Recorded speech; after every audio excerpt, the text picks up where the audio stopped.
I had a Filipino friend who was traveling around in Malaysia. And one of the things she noticed when she first went into a local sundry shop, what we call in Malaysia a kedai runcit, is, of course, a little box of milk with the words susu kambing on it. Because in Malay, susu is the milk, any kind of milk.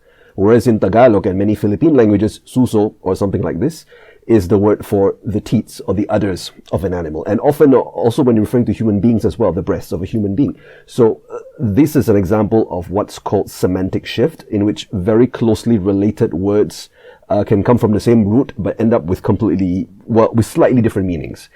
Now let's take a look at how the word evolved in Malay. So this is exactly what we find in a Malaysian supermarket. So the original meaning of the word susu in Proto-Austronesian was probably breast or udder, or where the milk comes from.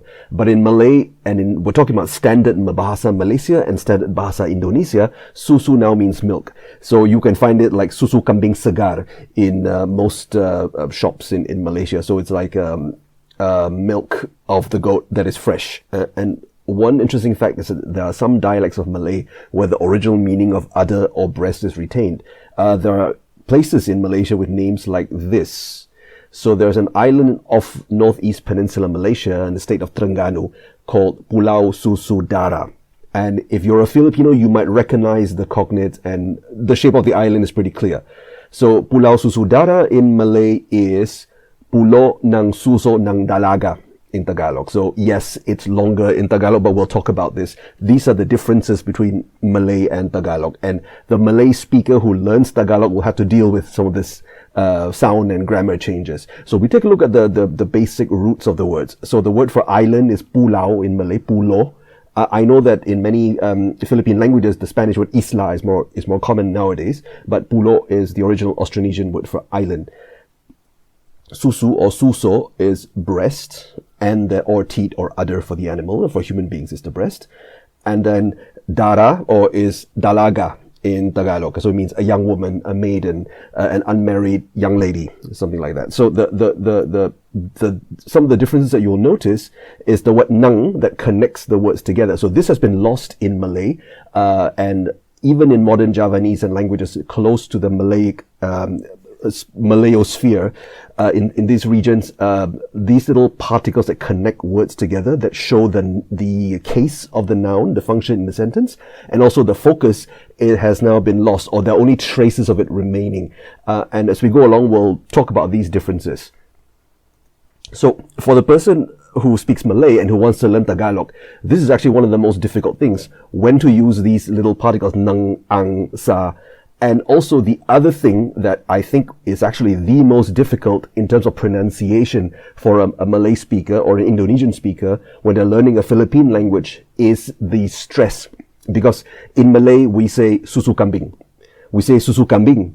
Susu kambing. There's no difference in meaning. But in Tagalog, you have to be very specific. You must say suso ng kambing. So you see where the stress is, because otherwise, if you do not put the right stress on the right syllable in a word, it changes the meaning sometimes. So for example, the word suso, which means udder or teat or breast, can be confused with suso, which is a type of snail. So Tagalog and many other Philippine languages have lexical stress. When you learn a word in Tagalog, you have to know which part of the word takes the stress.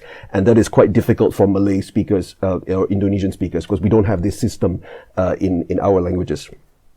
All right, so let's do a little test. If you're a Filipino, then just ignore this. But if you are a non-Filipino who wants to learn the language and who speaks Malay, for example, then you can try to figure out where the stress is in these words. The words for good morning, good afternoon, and good evening. I will play a clip and you try to listen closely. Every phrase will be read out at least twice, and then you can, by native speakers, they will figure it out at the end of the clip.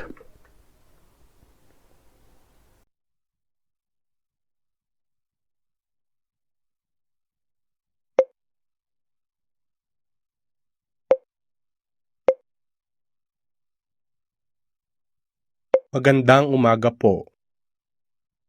Magandang umaga po. Magandang hapon po. Magandang hapon po. Magandang gabi po. Magandang gabi po. Magandang umaga po. Magandang umaga po. Magandang hapon po. Magandang hapon po. Magandang gabi po. Magandang gabi po. If you figured out the stress and it looks exactly like this, then congratulations. It's magandang umaga po for good morning. Magandang, the stress is at the end, magandang umaga po. And then if you're talking about afternoon, magandang hapon po. Magandang hapon po. The po at the end is really a way to show politeness.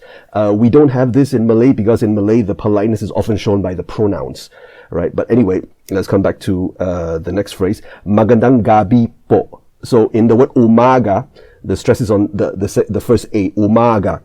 Hapon is also on the first A, but gabi, the word for evening, the stress is on the I. So you see, when you learn a word in Tagalog, you have to learn where the stress is, otherwise it can affect the meaning. And there are often grammatical changes as well. Let me give an example. How do we say happy birthday in Tagalog? If you don't know, well, let's find out.